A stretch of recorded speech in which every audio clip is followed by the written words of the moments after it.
So all of us here at the Whare Wānanga acknowledge all of you for that achievement to get to graduation here in 2021.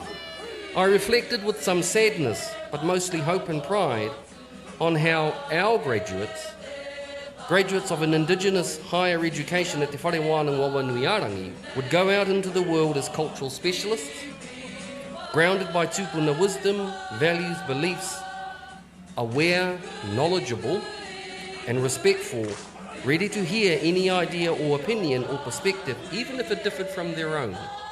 That you too have seen sunrises and sunsets. Through their experiences, how can a teacher within this environment better cultivate positive academic outcomes? Wa tātou mō tētea e ora i tēnei whare kōrero nui o tūhoi. So therefore, the class of 2019, you and I are the masters of our fate, and we, while we are the captains of our soul.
Can only lament the opportunities that I didn't take up to grow my diploma of teaching into a bachelor or master's of education.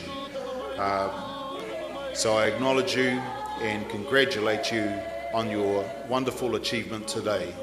Nā reira, tātou katoa, huri rauna I tō tātou marae. Kaumātua ma families, students, and everyone gathered here today, I greet you with grace and dignity. I'm humbled to have been chosen to make the valedictory speech on behalf of all the graduates of the year 2020 that graduated today.